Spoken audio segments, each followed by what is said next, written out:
Hello दोस्तों, स्वागत है आपका हमारे अपने चैनल नुमान मेडिसिन में। दोस्तों, आज की इस वीडियो में हम आपको बताएंगे हाई बीपी का ट्रीटमेंट, हाइपरटेंशन का ट्रीटमेंट या फिर हाई बीपी होता क्यों है और इसमें कौन कौन सी दवाएं दी जाती हैं डॉक्टर द्वारा, नॉर्मल ब्लड प्रेशर कितना होता है और कारण क्या होते हैं, और अगर किसी का हाई बीपी होता है तो उसमें सिम्टम्स क्या क्या देखने को मिलते हैं, क्या लक्षण उसमें देखने को मिलते हैं, सब कुछ बताएंगे। पूरी डिटेल से बताएंगे। पूरा वीडियो को देखना है, आखिर तक बने रहना है।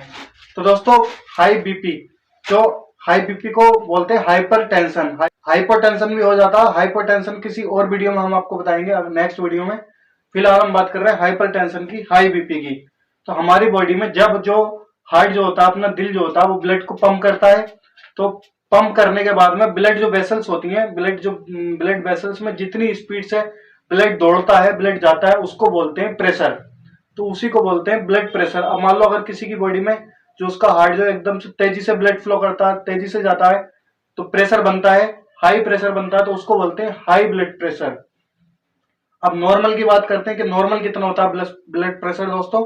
तो ये होता है 120/80। इसको mmHg में मापा जाता है। इसमें जो सिस्टोलिक होता है वो 120 होता है और डायस्टोलिक जो होता है वो 80 होता है। मतलब ऊपर वाला जो बीपी होता है उसको सिस्टोलिक बोलते हैं, 120 होता है वो, और जो नीचे वाला होता है डायस्टोलिक बोलते हैं, 80 होता है। जो सिस्टोलिक बीपी होता है उसमें जो है हमारी जो दिल की मांसपेशियां वो संकुचित होती हैं, और जो डायस्टोलिक होता है उसमें स्थिर होती है, ढीली पड़ जाती है मसल्स हमारे हार्ट की। अब बात करते हैं कारणों की, किन किन कारणों की वजह से ब्लड प्रेशर हाई होता है, बढ़ता है। तो अगर किसी की नस में कोई ब्लॉकेज आ जाता है तो उन लोगों का ब्लड प्रेशर बढ़ने लगता है। इसके अलावा इर्रेगुलर हार्ट बीट अगर उनकी होती है, हार्ट अच्छे से काम नहीं कर रहा होता, उनका दिल अच्छे से काम नहीं कर रहा होता है, तब भी जो है उनका ब्लड प्रेशर बढ़ने के चांसेस बढ़ जाते हैं।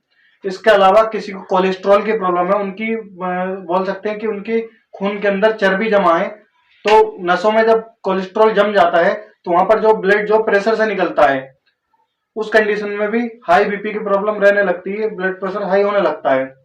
इसके अलावा कोई स्मोकिंग ज्यादा करता है व्यक्ति, तो स्मोकिंग भी एक फैक्टर होता है, इसका कारण होता है बढ़ाने का बीपी को।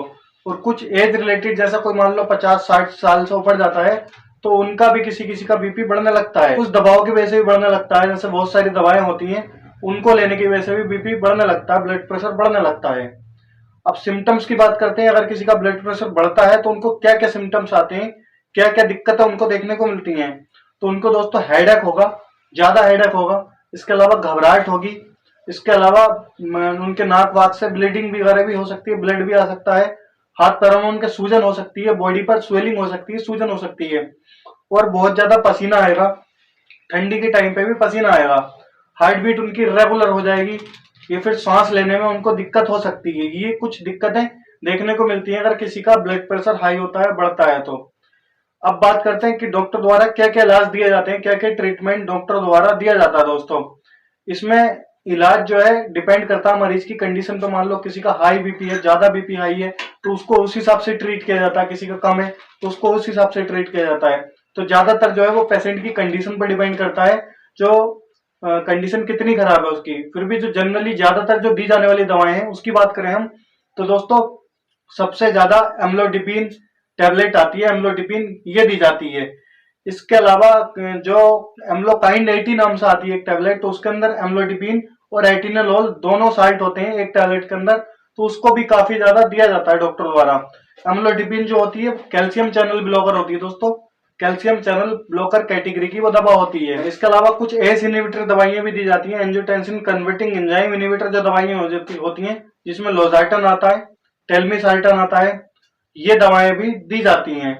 इसके अलावा अगर किसी का इससे कंट्रोल नहीं हो पा रहा होता तो उनको साथ में हाइड्रोक्लोरथाइजाइड ऐड की जाती है, जो कि एक डाययूरेटिक होती है। इसके अलावा एक टैबलेट कॉम्बिनेशन में आती है, हाइड्रोक्लोरथाइजाइड और लोजार्टन टैबलेट, इसको भी लेने की सलाह दी जाती है जब कंट्रोल नहीं होता है। इसके अलावा एक आती है टेलमिसार्टन और मेटोप्रोलोल कॉम्बिनेशन में आती है, इसको भी लेने की सलाह दी जाती है दोस्तों। डिपेंड करता है कंडीशन पर, डॉक्टर पे, कि अपने हिसाब से वो कौन सी देते हैं। इमरजेंसी की बात करते हैं। अगर मान लो किसी का बीपी बहुत ही ज्यादा हाई हो जाता है, बहुत ही ज्यादा बढ़ जाता है, तो इमरजेंसी कंडीशन में लवेटालॉल नाम का जो इंजेक्शन आता है वो लिया जाता है, और उसके साथ साथ फ्यूरोसमाइड भी दिया जाता है, जो कि यूरिन के रिटेंशन को बढ़ा देता है, यूरिन ज्यादा आने लगता है। अब कुछ बातों का इसमें ध्यान भी रखना जरूरी है। जो लोगों का बीपी बढ़ने लगता है तो उन लोगों को जो है नमक कम खाना, क्योंकि नमक में सोडियम होता है, तो नमक ना खाएं। इसके अलावा जंक फूड, ऑयल फूड और जो तली भुनी चीजें हैं वो बंद कर दें, स्मोकिंग बंद कर दें। मोटापा अगर किसी का बढ़ रहा है तो अपना मोटापा ना बढ़ने दें, एक्सरसाइज करें डेली। तो इन सब चीजों को अगर आप ध्यान में रखते हैं तो आपका बीपी जो है काफी हद तक कंट्रोल में हो सकता है। कुछ इसमें टेस्ट भी होते हैं दोस्तों, पता लगाने के लिए कि बीपी बढ़ क्यों रहा है। तो इसमें एक लिपिड प्रोफाइल होता है जो कि कोलेस्ट्रॉल को पता लगाता है, कोलेस्ट्रॉल है नहीं है बॉडी में। इसके अलावा एक ईसीजी हो सकती है दिल को देखने के लिए, हार्ट को देखने के लिए, हार्ट में तो कोई दिक्कत नहीं है। तो ये कुछ टेस्ट होते हैं इसमें। तो दोस्तों कैसी लगी आपको जानकारी, हाई बीपी का ट्रीटमेंट, हाई बीपी के सब बारे में हमने पूरी कंप्लीट नॉलेज दी आपको। अगर आपको वीडियो पसंद आया तो चैनल को सब्सक्राइब करना, वीडियो को लाइक करना। ऐसे ही नॉलेजेबल वीडियो के साथ हम मिलेंगे आपको नेक्स्ट वीडियो।